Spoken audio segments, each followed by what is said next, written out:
Yang saya hormati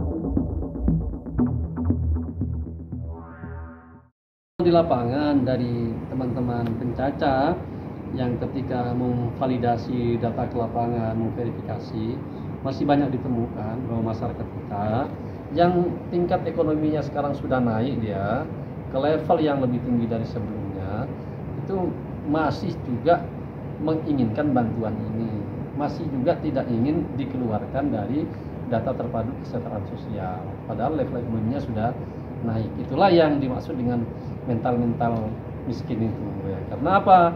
Karena mungkin dengan mendapatkan bantuan ini maka ya dia akan ya padahal posisi ekonominya sudah membaik.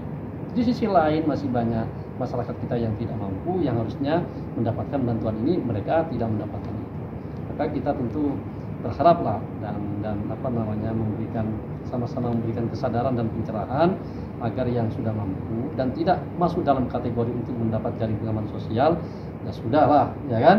Nah, kalau bisa dia report sendiri ke kelurahan bahwa saya sekarang ekonominya alhamdulillah diberikan nikmat yang sudah lebih, maka saya minta untuk dikeluarkan dari DTKS untuk tidak mendapatkan bantuan, dan bantuan ini bisa juga dipergunakan untuk yang lainnya yang masih kondisi ekonominya belum membaik sampai dengan saat ini. Itu justru akan lebih bijaksana dan punya nilai yang lebih tinggi daripada kita sudah mampu tapi mempertahankan bantuan sosial itu. Sudah ada. Ya. Tapi kalau Permensos itu kan berlaku untuk seluruh Indonesia.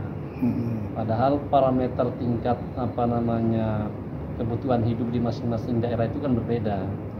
Tentu mungkin kita kalau ada usulan tadi untuk membuat regulasi tertentu di daerah adalah regulasi yang berisi terkait dengan konten-konten lokal aja. Nah, konten lokal itu tentu yang tidak berbenturan dengan regulasi yang ada di atasnya. Karena kalau perda kita membuat aturan yang sama dengan peraturan lebih tinggi sementara juga berbenturan, itu pasti tidak bisa.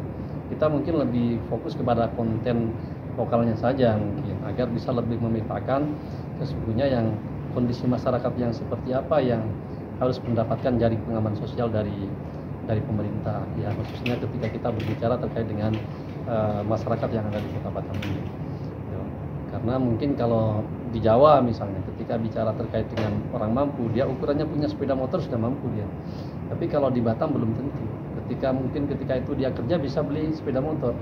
Nah setelah itu kemudian dia kena PHK, itu kan rentan miskin itu. Dia tidak bekerja sekian bulan, memang motornya masih ada sebagai alat kendaraan dia, tapi secara penghasilan dia sudah nggak punya. Nah itu kan kemudian juga harus menjadi pertimbangan kita. Itulah yang membedakan Batam dengan daerah-daerah di Jawa dan mungkin di daerah yang lainnya. Nah, maksudnya usulan tadi itu usulan bagus agar kita teman-teman pencaca ini juga mempunyai parameter yang jelas, masyarakat dalam kondisi yang seperti apa yang harus mendapatkan jaring pengaman sosial.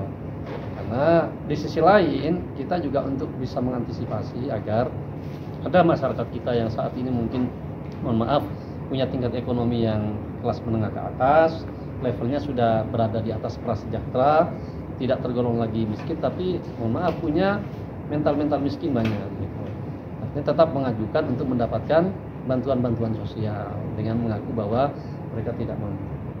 Di sisi lain tadi pencaca juga mengatakan bahwa mereka itu bekerja kadang ya sebenarnya ingin mengikuti peraturan yang ada, tapi banyak di antara masyarakat kita yang juga masih memaksa untuk mendapatkan itu walaupun kondisi ekonominya sudah layak. Padahal di sisi lain posisi terbalik banyak yang saya concern dengan bagaimana agar Kota Batam ini mempunyai data yang valid terkait dengan kondisi masyarakat kita yang tidak mampu itu. Nah, data terpadu kesejahteraan sosial yang selama ini digunakan base data yang berasal dari Kementerian Sosial itu ternyata di sana sini masih banyak kekurangan dan masih banyak juga yang tidak valid. Tidak validnya apa? Tadi itu ada yang sudah meninggal tapi masih masuk dalam data itu, ada yang sekarang level ekonominya sudah meningkat juga masih berada dalam data itu. Sementara orang yang tidak mampu gitu ya belum masuk ke dalam data itu. Ini kan artinya validitasnya juga kita pertanyakan. Maka saya mengusulkan memang dari rapat LKPJ yang lalu sampai dengan tadi saya menyampaikan bahwa agar Batam kita punya backup data tersendiri.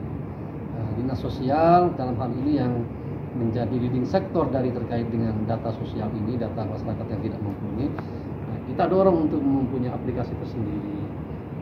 Tentu aplikasi yang tidak serupa dengan DTKS karena itu tidak dibolehkan, tapi aplikasi sendiri untuk mempunyai, untuk menginput database masyarakat Batam kita yang kurang mampu saat ini, agar ke depan ketika ada kebijakan-kebijakan sosial, maka berdasarkan base data ini pemerintah Kota Batam sudah tidak sulit lagi untuk kembali harus berdata ulang, tidak, karena datanya sudah tersedia melalui aplikasi tersendiri yang disediakan oleh Dinas Sosial yang tentunya harus bekerja sama dengan Dinas Kominfo Kota Batam.